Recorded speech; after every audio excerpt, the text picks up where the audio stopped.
Bismillahirrahmanirrahim. Assalamualaikum warahmatullahi wabarakatuh. Alhamdulillahilladzi arsala rasulahu bil huda wa dinil haqqi liyuzhirahu 'ala ad-dini kullihi wa kafa billahi shahida. Asyhadu an la ilaha illallah wahdahu la syarikalah wa asyhadu anna Muhammadan abduhu wa rasuluhu la nabiyya wa la rasula ba'dah. Alhamdulillah, rahmatullahi alaikum. Syukur senantiasa kita panjatkan kehadirat Allah Ta'ala atas limpahan nikmatnya yang terus-menerus tidak henti-hentinya dianugerahkannya kepada kita semua. Kemudian salawat dan salam pada suri teladan kita, junjungan kita, Sayyidina Muhammad Rasulullah Sallallahu Alaihi Wasallam. Mudah-mudahan kita semua termasuk di kalangan umat beliau yang mendapatkan syafaatnya pada hari kiamat kelak nanti. Amin ya rabbal alamin.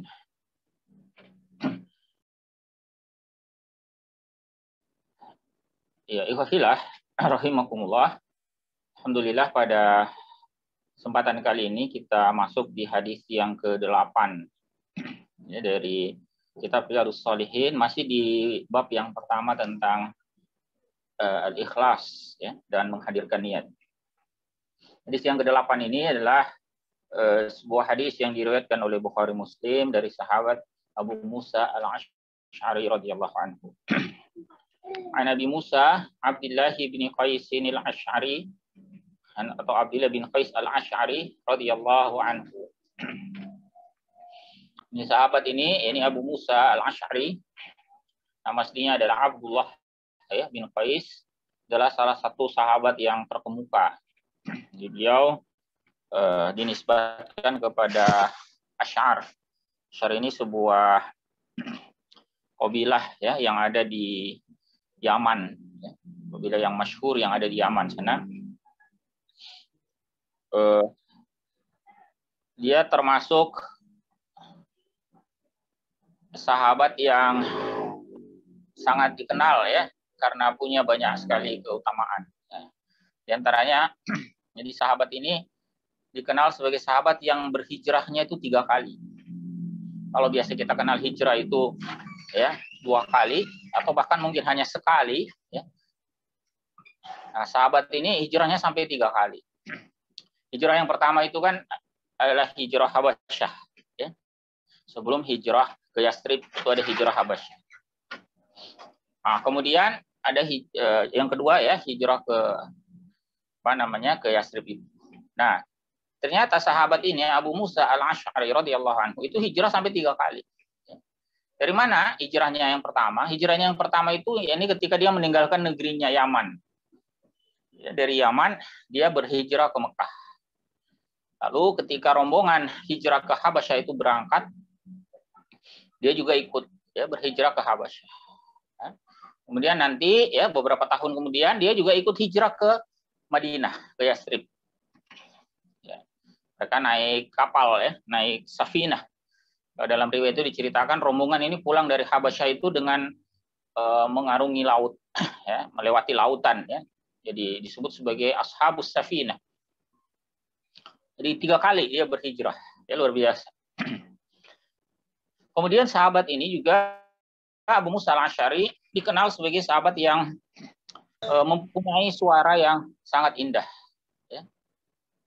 Bahkan dalam riwayat itu ya, diceritakan Nabi Shallallahu Alaihi Wasallam sendiri sampai sering ya mendengarkan sahabat ini Abu Musa al-Asy'ari membaca Al-Quran. Ya, kadang di malam hari Nabi Shallallahu Alaihi Wasallam ya datang menyimak ya, tilawah yang dilakukan oleh sahabat Abu Musa al-Asy'ari ini di rumahnya. Nabi mendengar dari ini ya, dari luar rumahnya. Nah, itu diantara keutamaan ya atau keistimewaan sahabat ini ya, Abu Musa al-Asy'ari radhiyallahu anhu. Nabi itu sampai memuji ya. Memujinya itu sampai mengatakan ya, laqad utita mizmaron mim mazamiri ali Daud. Engkau itu sungguh telah diberikan salah satu serulingnya keluarga Daud. Maksudnya saking indahnya ya suara sahabat Abu Musa al-Asy'ari radhiyallahu anhu. Nah, dalam riwayat ini beliau menyampaikan sebuah hadis yang sangat penting ya untuk kita pahami. Ini Rasulullah Shallallahu Alaihi Wasallam bersabda bahwa kalau Rasulullah Shallallahu Alaihi Wasallam ketika ditanya, jadi ya, Nabi itu ditanya ya, qala su'ila Rasulullah Shallallahu Alaihi Wasallam, Nabi pernah ditanya. Dalam riwayat ini tidak disebutkan ya, Nabi itu ditanya oleh siapa. Di dalam kitab syarahnya ya, misalnya para ulama menyebutkan di sini disebutkan ini adalah Lahik bin Dhamrah al-Bahili ya, bertanya kepada Rasulullah sallallahu alaihi wasallam, "Anir rajuli yuqatilu syaja'ah." Tentang seseorang yang berperang syaja'ah karena berani atau karena ingin disebut sebagai orang yang pemberani. Kemudian wa yuqatilu hamiyah. Jadi ada juga orang yang berperang itu hamiyatan ya, sebagai bentuk upaya dia melindungi kabilahnya atau melindungi suku. Atau bisa juga hamiyatan itu bermakna kebencian ya, karena dia benci, dendam ya kepada musuhnya, lalu dia memeranginya karena motif dendamnya.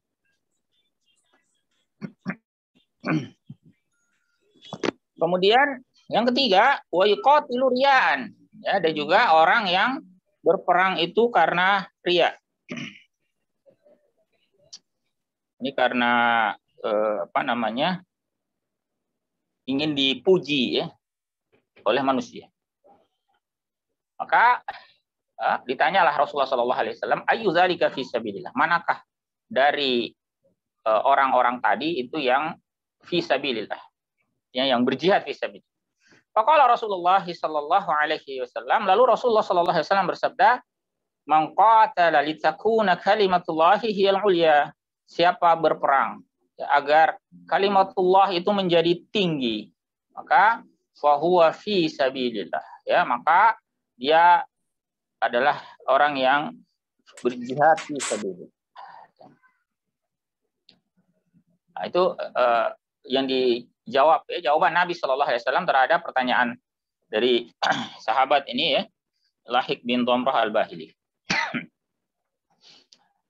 Ini aktivitas yang sangat istimewa, sangat utama. Ya, di antara amal yang afdol itu adalah, atau di antara amal terbaik itu adalah jihad fisabilillah.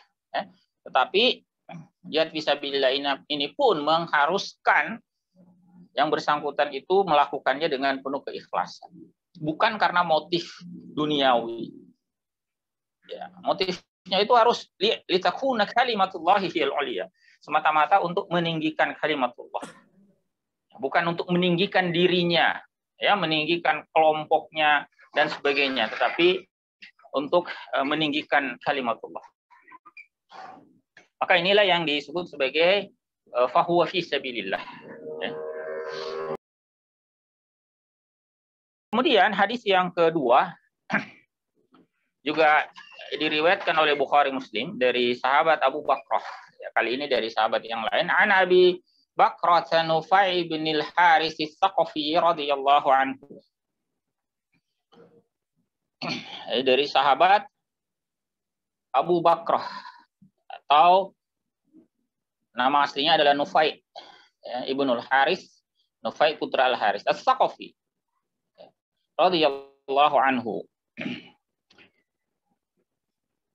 Anna Nabi sallallahu alaihi wasallam qala, sesungguhnya Nabi sallallahu alaihi wasallam bersabda, "Idza taqal muslimani bisayfaihima," jika bertemu dua muslim dengan kedua pedang mereka, artinya saling menghunus pedang berhadapan, saling membunuh ya, dengan keinginan ingin membinasakan ya saudaranya, maka Nabi SAW menyatakan, "Fal qatil wal maqtul finnar."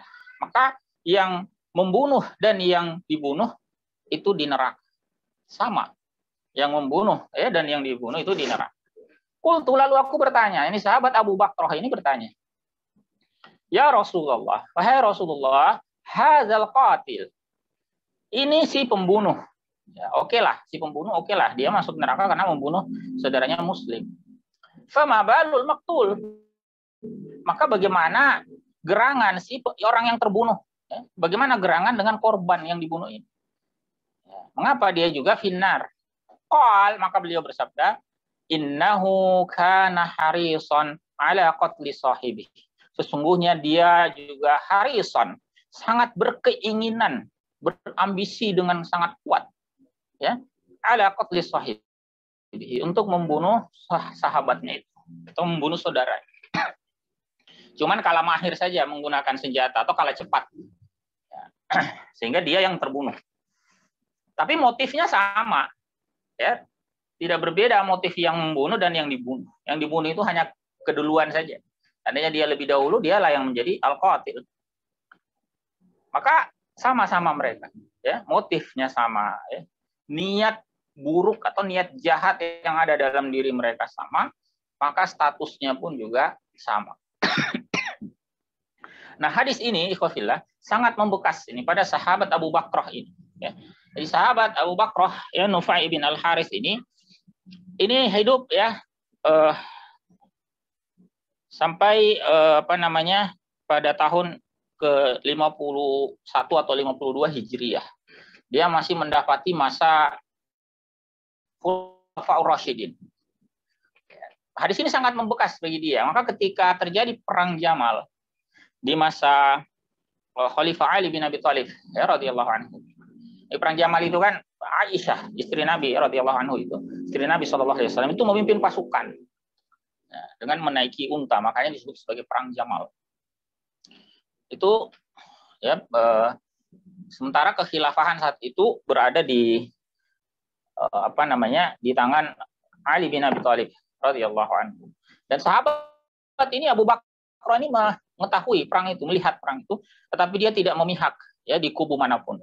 Karena dia khawatir betul dengan sabda Nabi Shallallahu Alaihi Wasallam yang dia riwayatkan ini, ya, Nufai bin Al-Haris ini. Dia tidak berada di pihak yang manapun, baik itu pihaknya Ali sebagai khalifah radhiyallahu anhu atau pihaknya Aisyah radhiyallahu anha. Ya.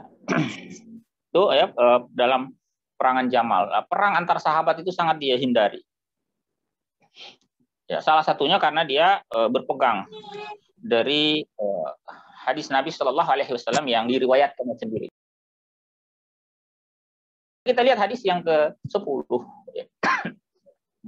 Hadis yang ke-10 dari sahabat Abu Hurairah radhiyallahu anhu. Ya. Ini kita tidak bahas lagi tentang Abu Hurairah, ya, karena kita sudah ulas pada pertemuan yang lalu. Ini beliau berkata, qala Rasulullah sallallahu alaihi wasallam, Rasulullah sallallahu alaihi wasallam bersabda, salatul rajuli fi jamaah, salatnya seseorang, ya, dalam jamaah, artinya dia menunaikan salat itu secara berjamaah. Kata Nabi SAW, itu tazidu, ya, melebihi, ya.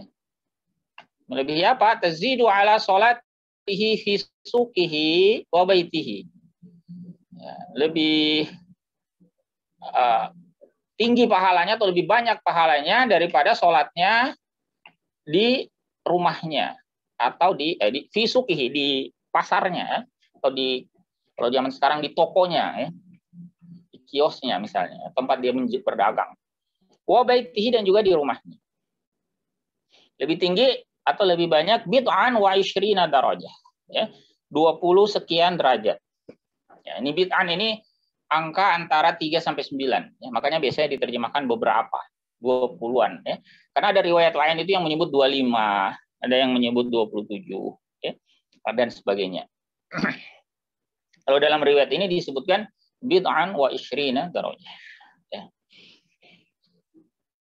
Nah, dari hadis ini, qafillah rahmatullahi alaikum, bagian awalnya itu kemudian ada sebagian ulama yang menyatakan bahwa sholat seseorang di rumahnya dan atau di tokonya, di kiosnya itu sah, meskipun seorang diri, tidak harus berjamaah.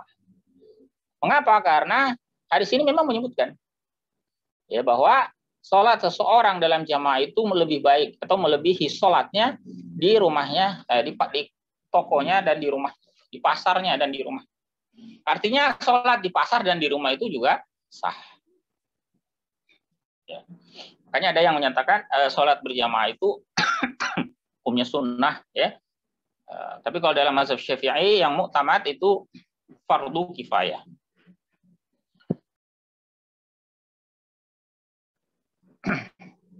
Nah, kemudian di kelanjutan hadis ini Nabi Shallallahu Alaihi Wasallam menyampaikan, "Wadzalika anna ahadahum idza tawadda'a fa ahsanal wudu." Yang demikian itu, ya.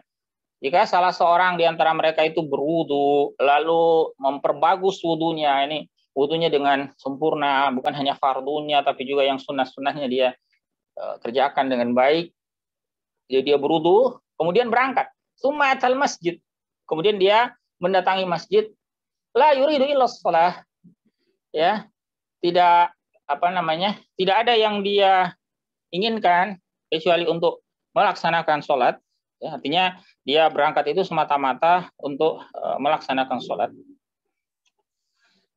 Ini juga menunjukkan ikhwafillah anjurannya itu berwudu itu sejak di rumah. Jadi bukan berwudunya itu nanti ketika di masjid. Nah, di sini menyebutkan kalau ingin mendapatkan keutamaan yang sempurna sebagaimana disebutkan nanti dalam hadis ini, maka tuntunannya tadi, ya, dia berwudu, lalu wudunya itu juga dengan baik. Dia lakukan yang terbaik. Sunnah-sunnahnya dia kerjakan, yang makruh-makruh dia tinggalkan. Ya. Kemudian ya sumatal masjid, kemudian dia mendatangi masjid yang la yuridu illa shalah, ya. Tidak ada yang diinginkannya, ya, kecuali untuk menunaikan salat. La yanhazuhu illa shalah, tidak ada yang menggerakkan dia. Kecuali semata-mata untuk menunaikan salat.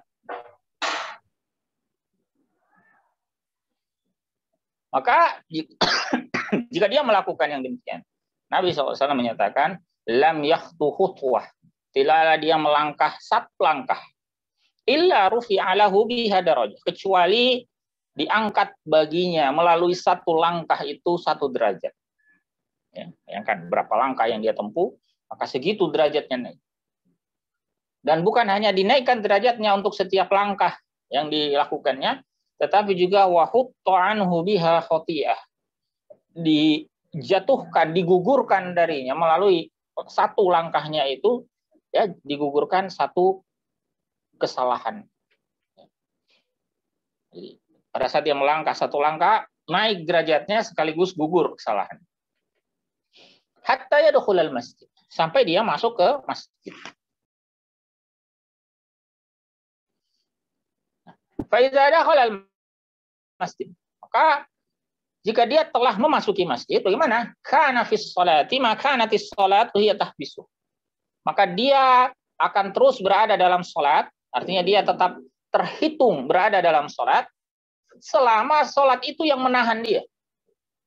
Artinya ketika dia masuk, begitu masuk masjid, biasanya kan kalau kita datang awal, itu kan orang belum sholat.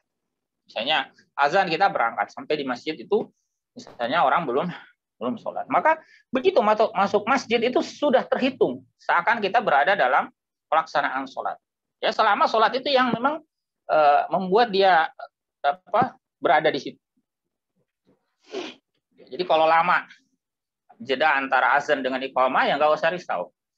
Ya, selama itu juga tetap terhitung yang bersangkutan mendapatkan keutamaan pahala sholat.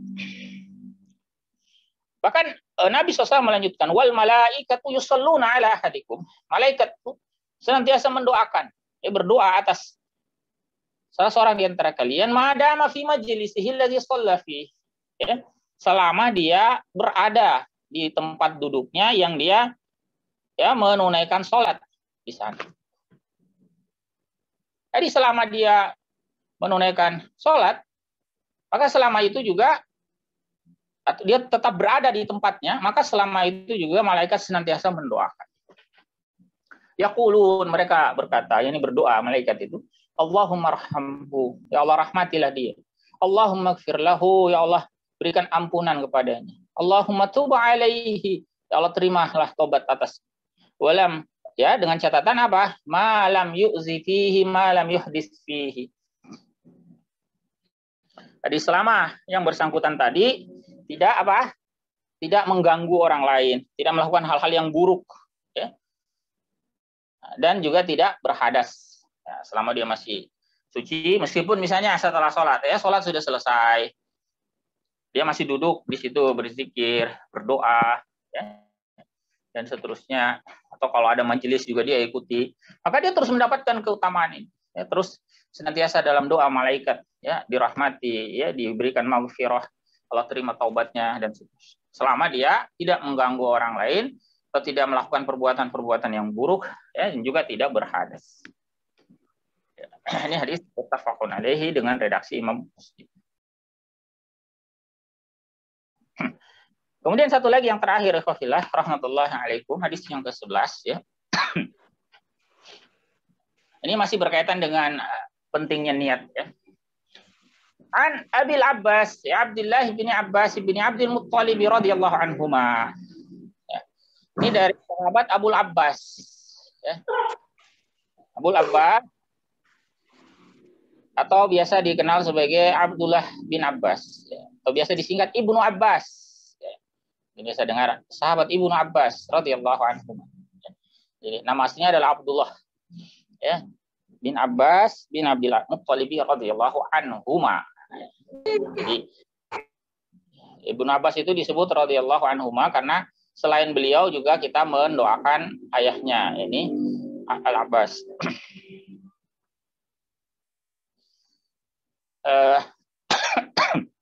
Sahabat ini termasuk sahabat junior sebetulnya, ya, sigharus sahabat. Kenapa? Karena ketika Nabi SAW wafat dia itu masih kecil, ya. Masih masih belum dewasa lah, ya, masih kecil, ya. Ada yang menyebutkan dia masih usianya itu masih belasan tahun, ya, ketika ketika Nabi SAW wafat. Jadi ada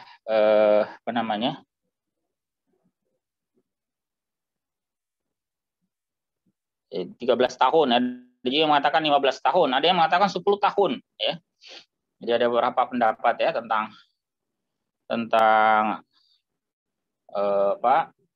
ketika Nabi SAW wafat, ya. Ada juga yang mengatakan sebetulnya dia sudah balik, ya, tapi masih kecil, masih remaja, ya. Masih remaja lah, ya, belasan tahun, ya, paling tinggi tadi 15 tahun. Tapi meskipun terhitung muda, sahabat ini sangat dihormati karena keilmuannya.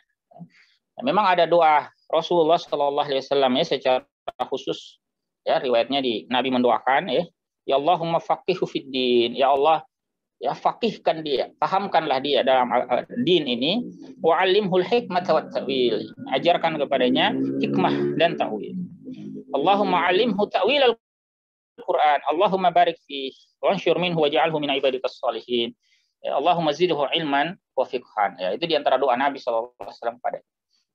Dan nanti dikenal juga sahabat Ibnu Abbas ini memang ulama, ya, terkemuka, ya, yang darinya banyak sahabat lain itu bertanya untuk meminta fatwanya, meminta pendapatnya, ya, karena keilmuannya yang luar biasa. Bahkan terkait Al-Quran dia punya gelar Turjumanul Quran, ya, orang yang layak menjelaskan, ya, Al-Quranul Karim. Nah, dalam riwayat ini beliau menyampaikan sebuah hadis qudsi, ya, an Rasulullah sallallahu alaihi wasallam, dari Rasulullah sallallahu alaihi wasallam, fi ma yarwi an rabbih tabaraka wa taala. Ini ciri hadis qudsi, ya. Jadi Rasulullah SAW itu menjadi periwayat dalam hadis qudsi. Biasanya kan Rasulullah bersabda begini. Nah, dalam hadis qudsi itu Rasulullah meriwayatkan fi ma yarwi an rabbih, yang apa yang beliau riwayatkan dari Rabb-nya, yakni dari Allah Taala, tabaraka wa taala. Jadi ini hadis qudsi. Jadi atau kadang juga menggunakan redaksi yarwi an rabbih azza wa jalla. Itu istilah hadis qudsi. Nanti mekanisme hadis qudsi ini macam-macam, ya, bisa berupa ilham atau Allah sampaikan dalam mimpi, ya, dan sebagainya. Tetapi beliau, ini Nabi SAW menyampaikan, ya, wahyu itu dengan kalam beliau. Dan hukumnya memang berbeda dengan Al-Qur'anul Karim, ya. Jadi hadis qudsi itu meskipun juga firman Allah Ta'ala, tetapi berbeda dengan Al-Qur'anul Karim. Misalnya perbedaannya kalau Al-Qur'anul Karim itu kan mutawatir, ya, harus mutawatir. Sementara hadis qudsi, ya, sebagaimana hadis yang lain, ya, tidak harus mutawatir, bisa saja ahad, ya, bahkan bisa saja ada yang sahih, ada yang tidak, ya, tergantung periwayatan. Kemudian juga kalau Al-Qur'anul Karim itu bagian dari ijaz, kemujizatan Nabi Shallallahu Alaihi Wasallam. Sementara hadis qudsi tidak, ya. Lalu juga perbedaan lain, misalnya Al-Qur'anul Karim itu dibaca dalam sholat, ya, sebagai ibadah. Misalnya suratul Fatihah. Kemudian setelahnya kita baca lagi ayat atau surah yang lain. Nah, itu tidak bisa digantikan dengan hadis qudsi sekalipun. Ya. Jadi tidak boleh misalnya orang sholat baca hadis, ya, termasuk hadis qudsi dan seterusnya.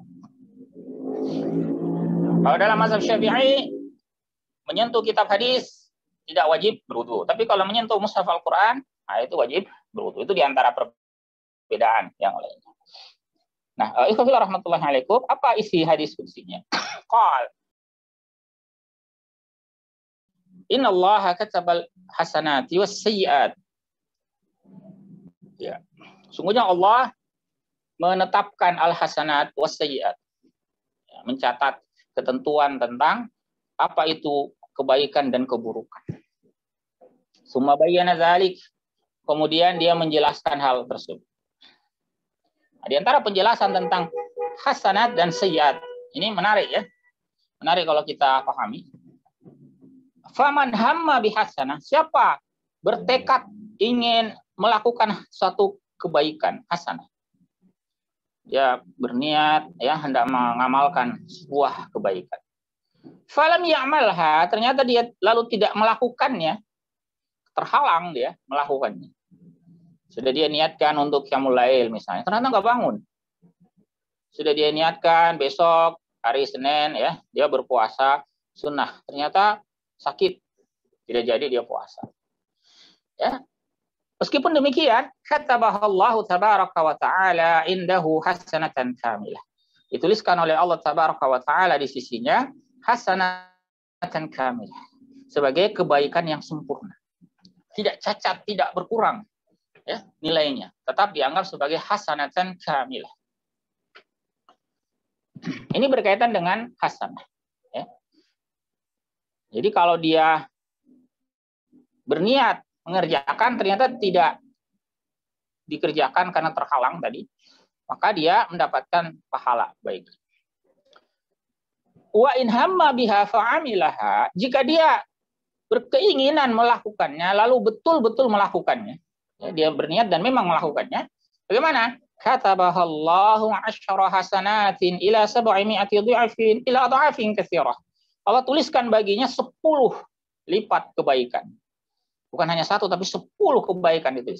Sampai 700 kali lipat, bahkan sampai lipat ganda yang banyak. Allah alam sebanyak apa? Lebih dari 700 kali lipat. Terserah Allah Ta'ala mau dia gandakan berapa banyak. Nah, dia niatkan dan dia kerjakan.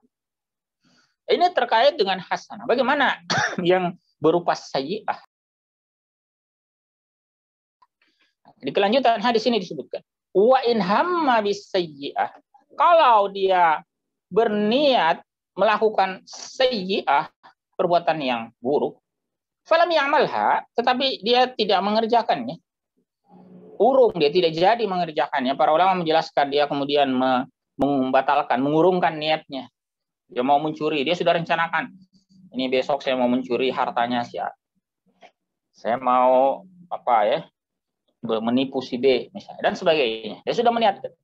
Ternyata besoknya tidak jadi dia lakukan. Dia ingat Allah Ta'ala, wah itu perbuatan dosa. Lalu dia urung melakukannya. Maka katabahallahu Ta'ala indahu hasanatan kamilah.